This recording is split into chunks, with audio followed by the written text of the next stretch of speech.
You know, I think it's important for your kids to see you struggle. Why do you think it is? Life is beautiful, but life also, the beauty comes in the struggle oftentimes, or because of the struggle. And so if you don't know how to struggle well, how to do that in a good way, you're not going to have as much of the beauty because you're going to turn and run from the struggle.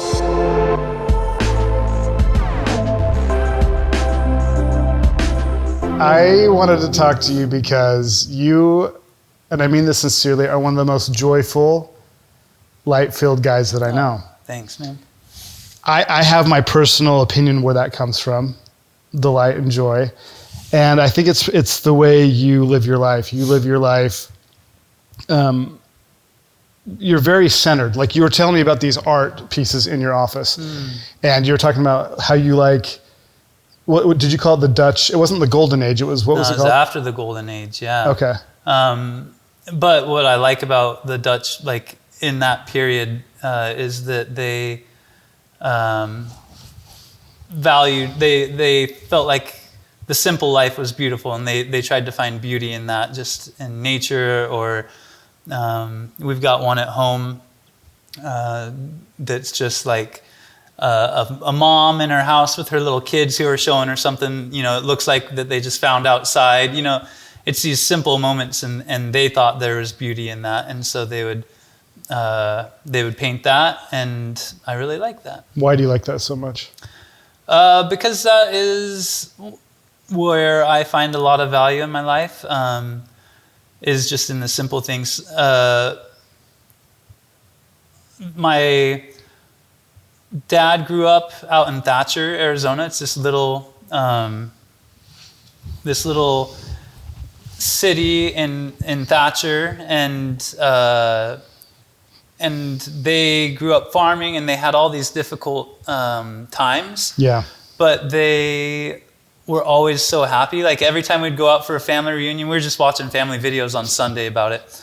And my great grandpa Wampus was what we'd call him, and Grammy, Wampus and Grammy. Wait, is that the real last name? No, that was just what we called them. Yeah. Okay. I don't actually know their real name. But like all the family was always together, you know, and they were just cotton farmers, and they'd all just sing songs like row, row, row your boat, or just all kinds of songs, and hang out together and just relax. And there was so much goodness in that, and they would all come and can together, and all these different types of things like that. And they loved it. So they were able to find so much beauty and happiness in hardship, or in any situation in life. They found it through their relationships. And so, I think that's partly why art like that really speaks to me, is I feel like there's a truth to that, you know, a life, something that's true about life in that art, that I appreciate. That's so cool. I totally agree. What we put on our walls is a reflection of what we want to see. And what's so great about what you said is you like the simple like pleasures and the simple beauties of life. Your life is not objectively simple. Yeah. You and your wife own a baby clothing company, right? Baby carrier, yeah. Baby carrier company. Very successful company, and then now you are running what is this called? Venture capital fund. Your venture capital fund. So from the outside, it's like, oh yeah, Jared and Ellen, they're super busy. They're like, they're always got their hands in something new. They're always working with other people, and it seems like your life would be very complex and just like so business oriented.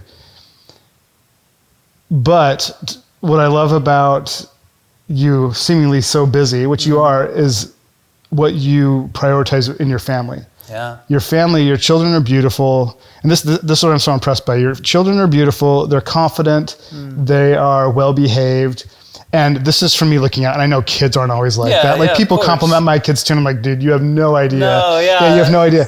But I mean, like there is some truth in observing someone and their family. And I want to talk to you about fatherhood and raising your kids. What I want to start with is one of the coolest things I've ever heard is you took your kids on a 25-day backpacking trip. So that's almost a month away from all modern utilities, right? Yeah. Okay, so what inspired this? So I've been studying Albert Bandura. He's a Stanford psychologist, and he kind of his life work was about self-efficacy. And he talked about how much more satisfied people are who have high levels of self-efficacy. What is self-efficacy? Self-efficacy is the belief that you can influence the circumstances around you. Okay. Someone has self-efficacy if they look at a problem and believe that they can have some kind of an impact on that problem. Okay. And so you can get self-efficacy in 4 different ways. One of those 4 ways is mastery of something. Another is seeing someone that you identify with, that you see yourself in, and what they've accomplished. Another one is through people telling you that you can do it. I've just blanked on the last one. That's okay. So Elle and I'd been studying this, and we would go on walks all the time. It was during COVID. So we went on, our neighborhood has just this beautiful farm area. And we'd go on these 3-mile walks to the mile and a half to the end and a mile and a half back. Yeah. And we just talk. And one day we got talking about Bandura and Maslow's hierarchy of needs, and how we wanted our kids to have self-efficacy in each level of Maslow's hierarchy. And just that was exciting. So we went home and made a big thing about, like, okay, here's Maslow's bottom part of the hierarchy. How can we have our kids learn these skills to feel like they can impact the circumstances around them when it comes to their safety? How can we have them learn it when it comes to, all these different levels of Maslow's hierarchy? How many levels are there? I don't actually know. I think it's like 6. 6? Something like Are the that. base like Safety, food? Okay. Yeah, stuff like that. What's the top one? Self-actualization. Okay. And so we wanted to help them learn some level of self-efficacy all along the way. And so my good friend who was in the stake presidency at the time, he loved backpacking, or loves backpacking. And we were out at lunch one day, and he kind of jokingly asked, he was doing the John Muir Trail, and he had done it 2 times before. And he jokingly asked, because he would ask people and they'd always turn him down. Is this, okay, so the John Muir Trail is in California? Yeah, it's in California. How many miles is it? It's in the Sierras. It's normally about 210, Okay. but it's really hard to get permits for it now. And so he had to get permits that are farther away at a different trailhead. And so it added 50 miles for us. So we hiked 260 miles total over the whole period there. And so he asked me if we wanted to do this, and I was like, could I bring Lucy and Solomon, our 2 oldest? How old were they at the time? At the time were, let's see here, 12 and 10. Lucy's 12, Solomon's 10. Okay. Yeah,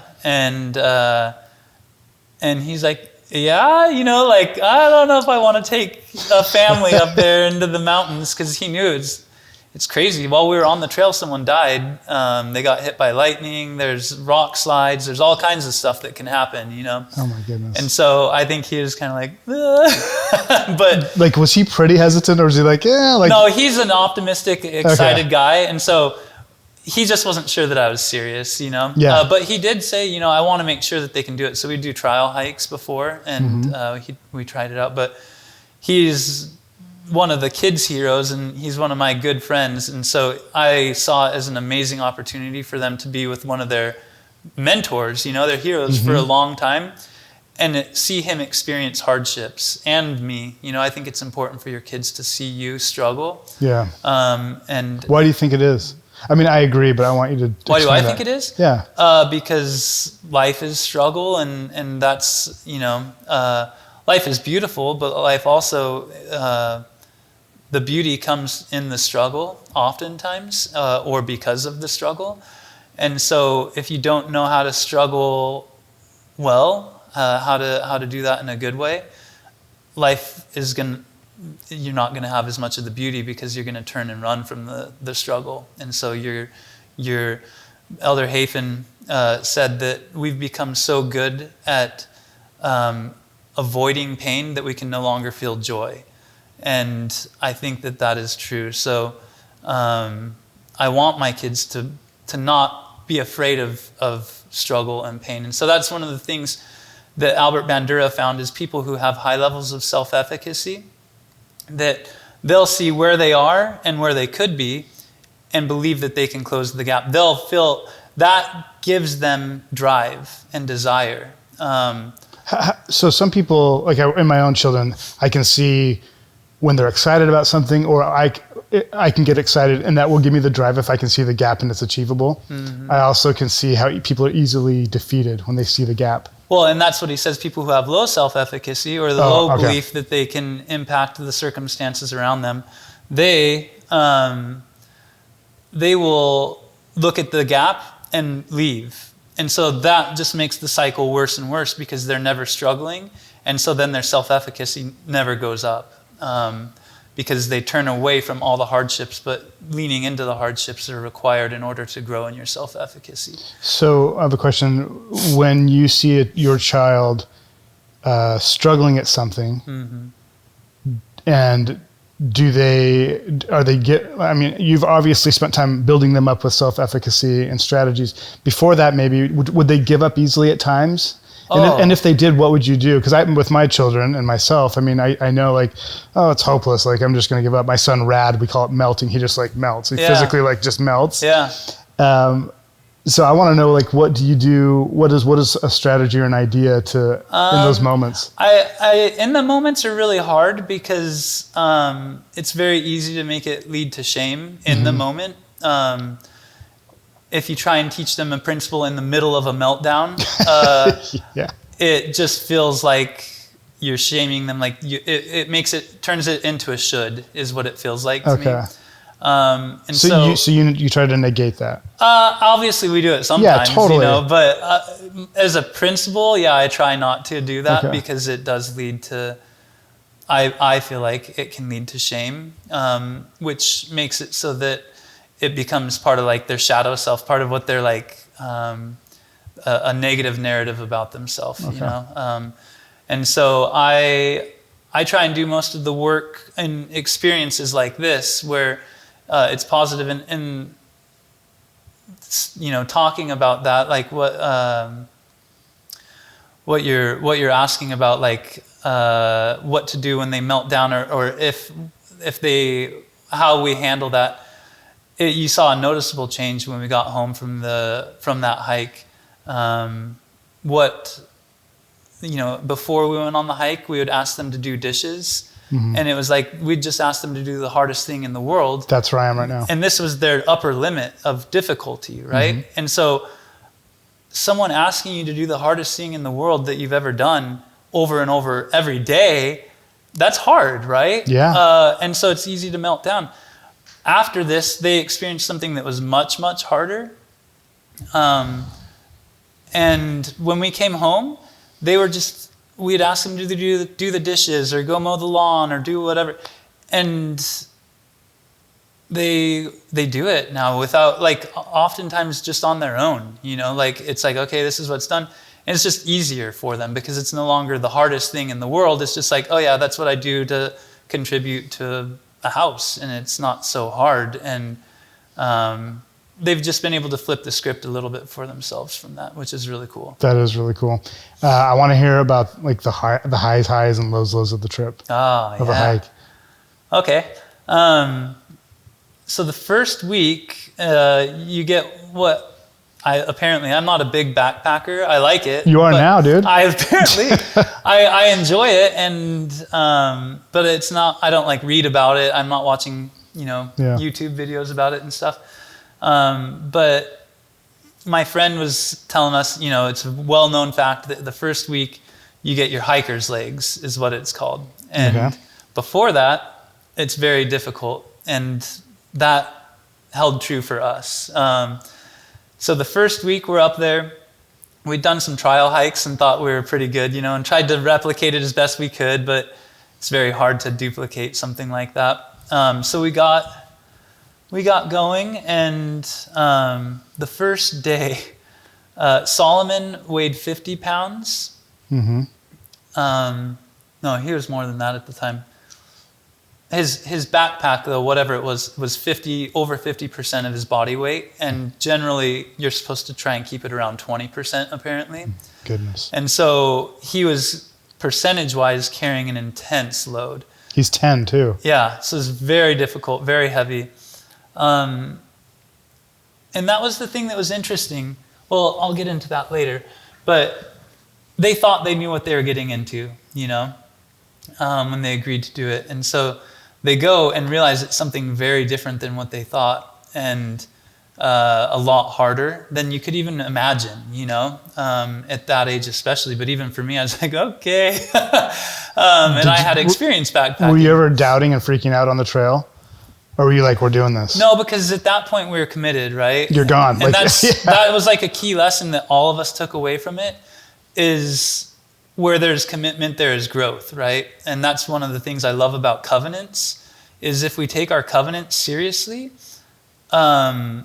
we grow because of it. And if we don't view them as like recommendations or different things like that, there's real growth. And I think that the idea of a covenant path is extra powerful to me after the JMT, because it's like, no, we're committed and we're on this path. And the covenants themselves are not the goal, right? It's who you become because of the things that you do from the covenants. When I take Christ's name upon me seriously, I'm going to do things I never would have done if I didn't make that covenant and take that seriously. And that's going to change who I am. And if I stay committed to that, even when I'm in this calling where it's like, I have to shave whenever I go speak or whatever, that's not a huge deal, but there's lots of things that I'm like, why am I doing this? Or this is really hard. Elle's a seminary teacher right now. And we sold our business, but she had to come back into the business. And it's been really hard. And she's a seminary teacher. And it's like, I just want to quit that. But she decided not to. And it's been pretty awesome for her. Like, it's been kind of her respite teaching the seminary. But there's a lot of growth from that commitment. Things that would have been easy. And in college, both of us, you knew both of us in college, we were always taking off, like that was always the thing that we'd do, is just take off. If something got hard. Elle has this story. She won't mind me sharing, I don't think. She was working at Convergys. I don't know if you remember Convergys. I lasted about 4 days. Yeah. Yeah. Maybe 2 days. Yeah. That was all of us, dude. Yeah. I was the same thing. Convergys is a call center where it's outgoing calls. Yes. And I was calling people for for an American Express card. People are at dinner. I'm like reading this script. I'm like, this is the worst thing in my life. I'm out. And that was both. I quit. She quit in a cooler way than I did. We didn't know each other. We both worked there at separate times and had very similar experiences. Yeah. But Elle was there, and she's just like, nope, I am not doing this. After the free paid training, and you get going, it's like, no. And she crawled out under her desk and just took off. Yeah, she did. That's cool. And so. But that was kind of how we handled things, back then, is we would just take off. But there's no growth in that, It's true. And so once we finally started taking commitment seriously, and being okay with failing in the thing that we've committed to do, that's when we both started to experience growth and a much deeper joy. And I think commitment to each other, in marriage, because that was just a non-negotiable for us. It's like, hey, this is it. We're both in it, And then also commitment when we had the kids, that led to that belief getting deeper and deeper in it. We've since identified it and been able to recognize more and more of it in our lives and work on it harder. But anyway, so yeah, the kids on the trail, you asked if we were ever tempted to quit. There was never a big temptation to quit because we were committed. But so you asked, the original question was, what were the lows? And the first week was one of the lowest parts, So we were hiking. The first day, we were about a quarter mile from our campsite, and my friend Craig and his son were up there. His son was 19. And they were way ahead of us. They were much stronger, better hikers. And they had gotten to camp, and they heard us, and they shouted to us like, "Hey, you're almost here!" But the kids were out of gas. They both just were laying on the side of the trail, both just crying, and they're just like, "This is so hard, Dad. We can't go any farther," And it made me feel bad and concerned, you know. But at that point, it's like our rides are gone. We have no way of getting out of here. The only way is forward. And that was therapeutic, you know, and we all knew that, that was true. And so I sat with them for a while and we just all talked, right? A quarter mile from camp, you know. And we just talked for a little while and they kind of got things figured out again, and then we walked the rest of the way. But Solomon, it was really inspiring to me to watch him, especially that first day. He wanted to be strong so bad, you know, especially in front of his hero who was so strong.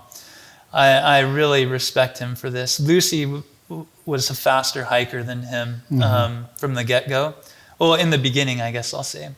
Lucy was a faster hiker than him. And so he was the slowest hiker at first. And we were at a point where, at this point, we still had a little while left on that first day, about probably 3 miles left of 10.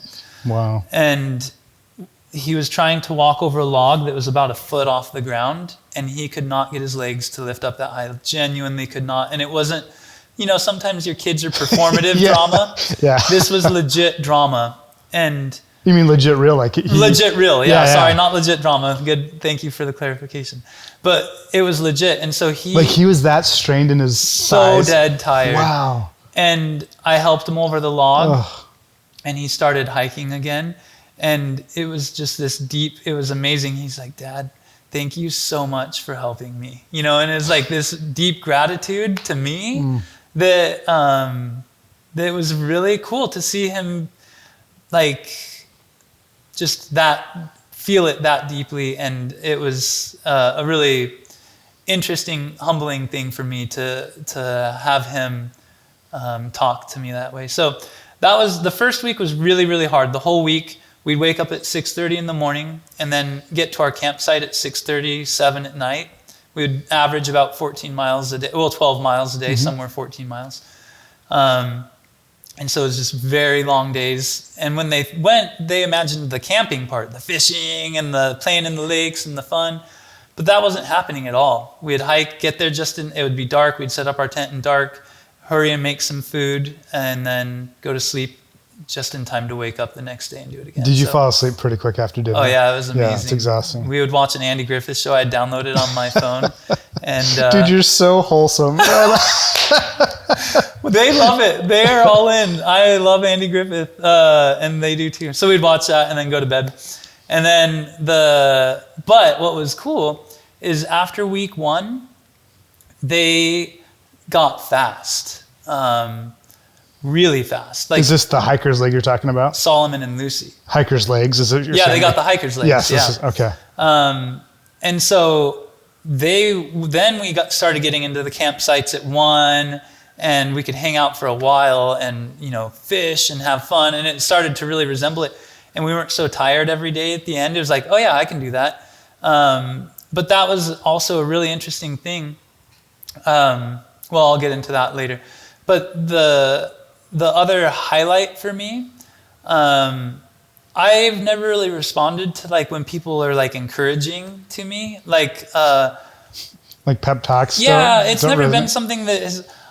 I feel like I maybe generate that on my own, and so it's not been something that's, like, really resonated with me or landed well. And I'm always grateful when people are nice, but it's never, like, led to an uptick in ability or anything like that, energy.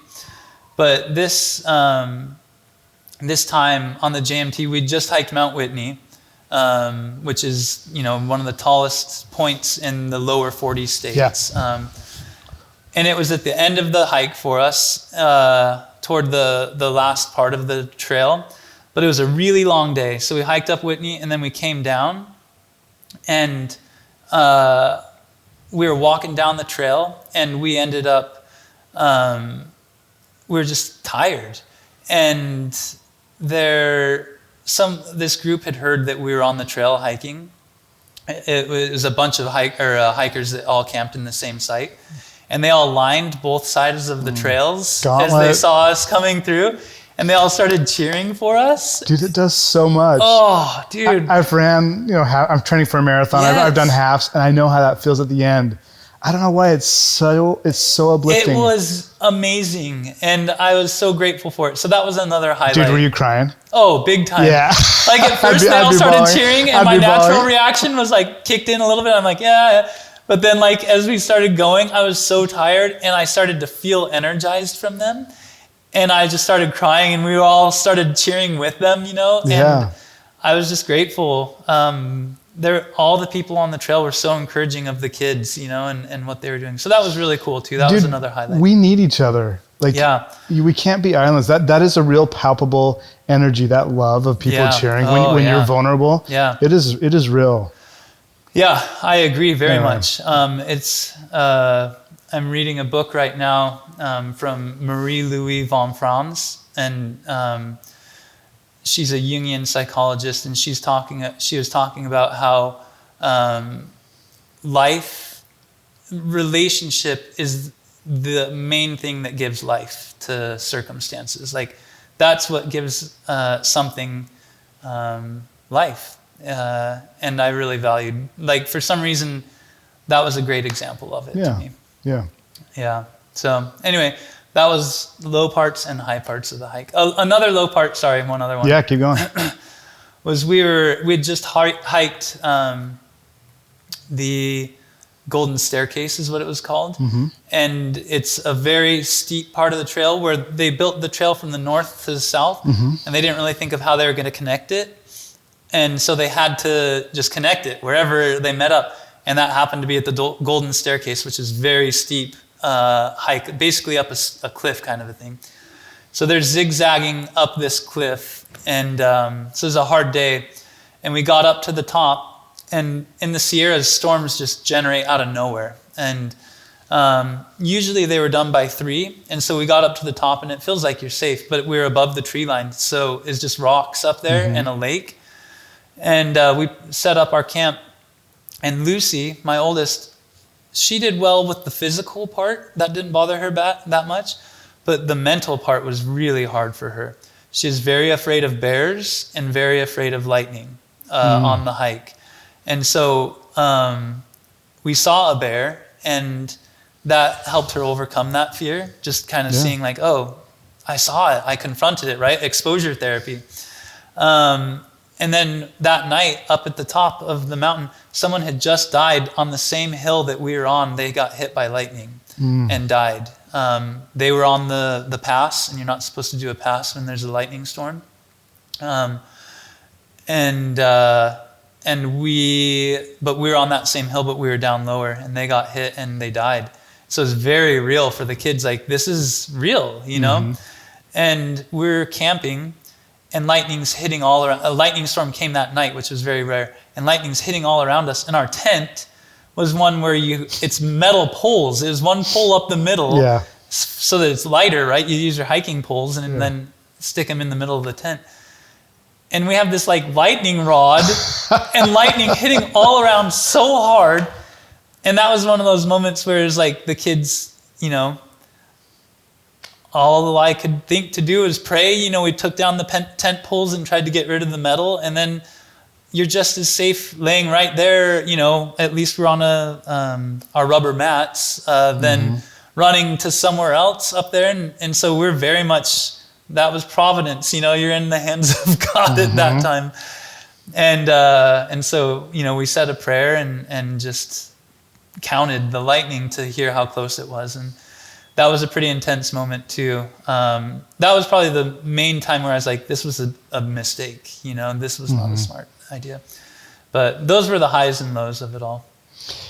What I love about fatherhood and hearing your stories is fatherhood is such to me, a close reflection of what maybe Heavenly Father or God sees of us.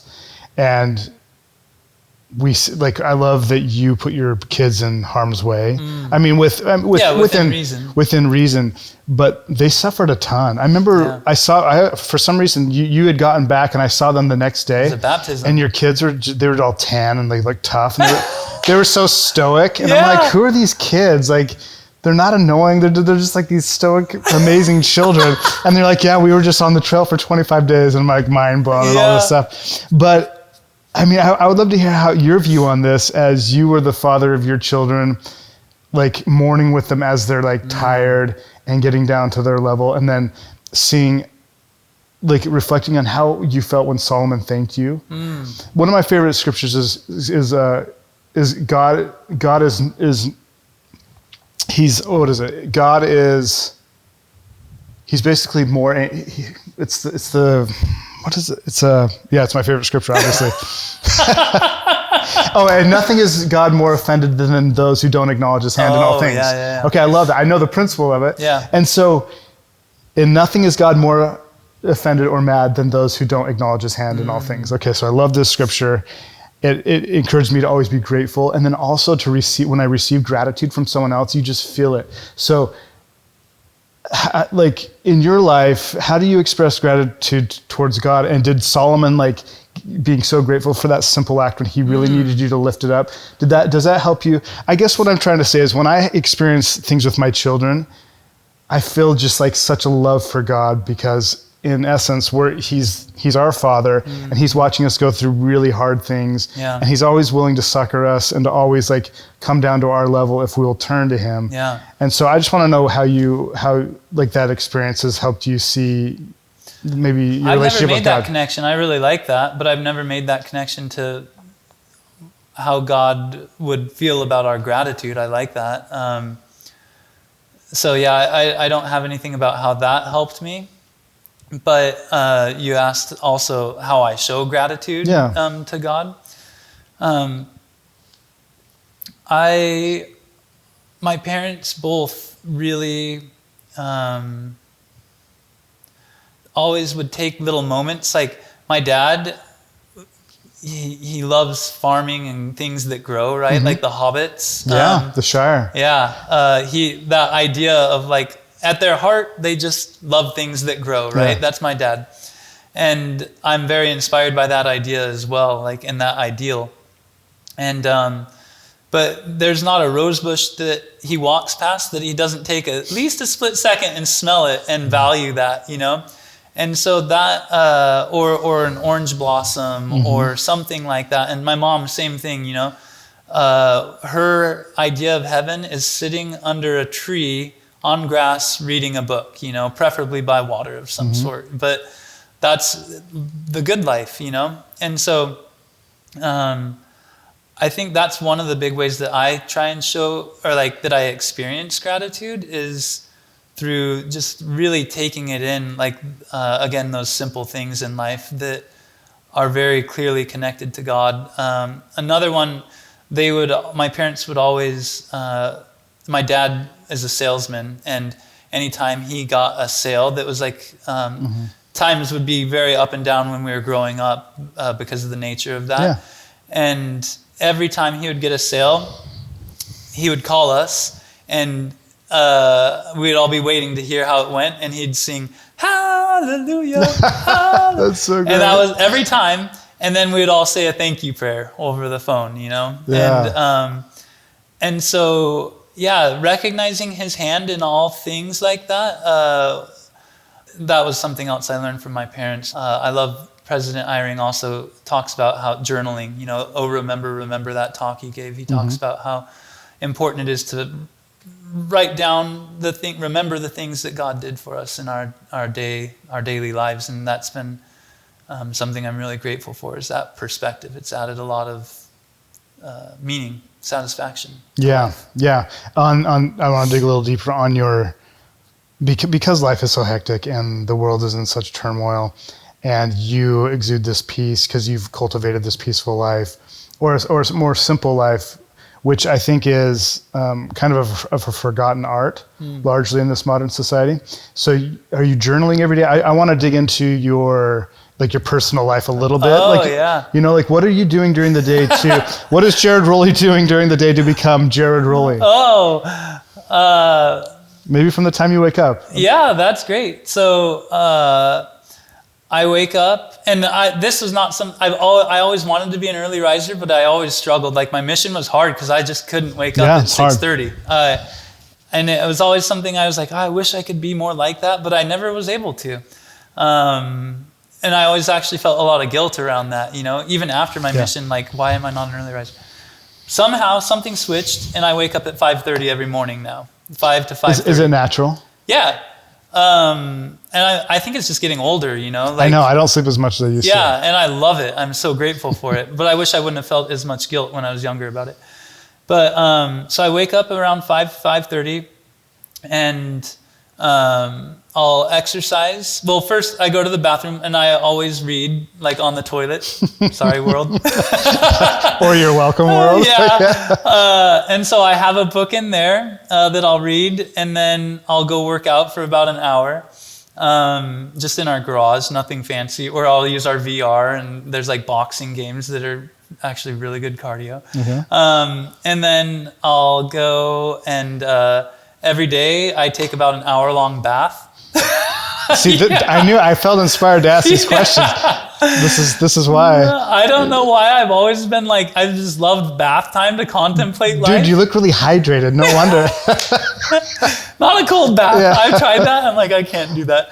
But I would take an hour-long bath every day. Are you timing it, or is it just like it's about time? It's about just about time. Actually, now I do time it because we have more stuff going on, so I need to be on a little bit more of a schedule.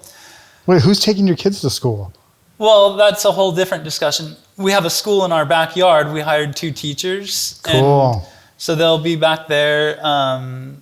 So they're homeschooled. Is this a homeschool? Kind of. I mean, it's teachers. They were teachers in public school, and now we just hired them. Cool. Are they teaching just your kids or others? No, a group of other kids. Okay, cool. We have a school building in our back that we had that everyone comes to, and it's 2 different classrooms, so that we've got the 2 building. Very 2 cool. rooms. Very cool. So they go back there, but sometimes they go to different things where I'll take them. And I like driving. It's a fun time to talk to the kids, so I'll drive them. But I read for an hour in the bath. I have a little thing across my bathtub, a board, so that I can be taking notes.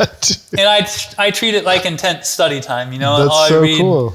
I read a lot of different academic books or business books or novels that, like, I very much take it like a serious study time, and so it just happens to be in the bath. Yeah. Dude, what a great place. Yeah. I have my chair. Yeah.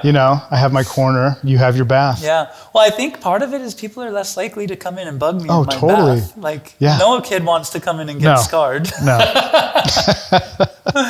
But yeah, so that's my morning routine. And then I come in here and work. And Mark, who you met earlier, he and I will... we work and we'll go over all kinds of stuff for the businesses that we've invested in. Or when we are taking pitches, we'll take that kind of stuff. But over lunch, we have amazing discussions. And that's really satisfying too. I've had a lot of growth from those discussions. And so that's kind of our day-to-day. We were doing a thing for a while where we'd have the League of Ordinary Gentlemen, we call it. Oh, Michael told me about this. Yeah. Michael started it. Yeah.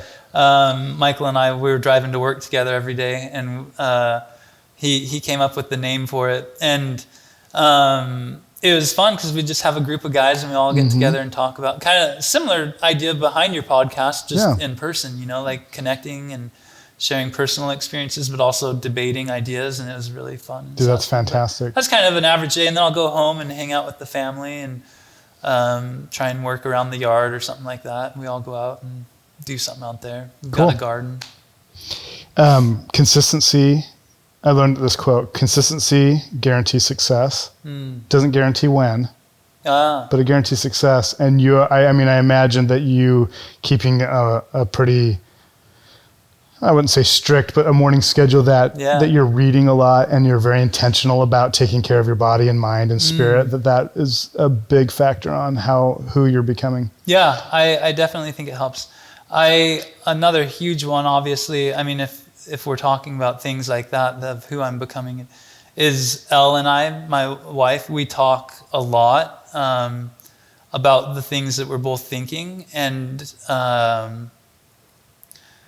and I've grown a ton from those discussions. That is a really big part of it as well.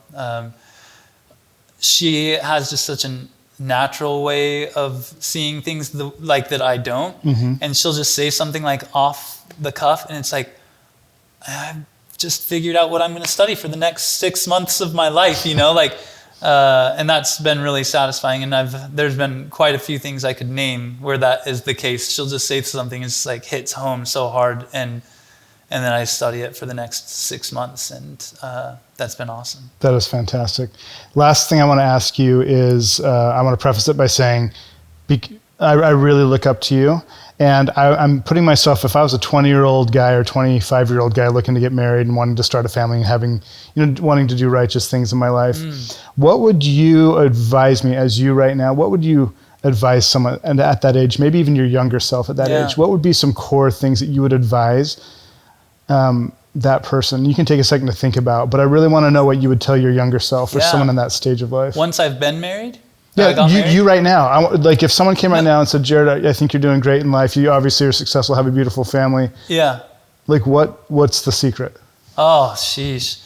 I don't know what that is, but I think that there are definitely things that I derive a lot of satisfaction from and meaning.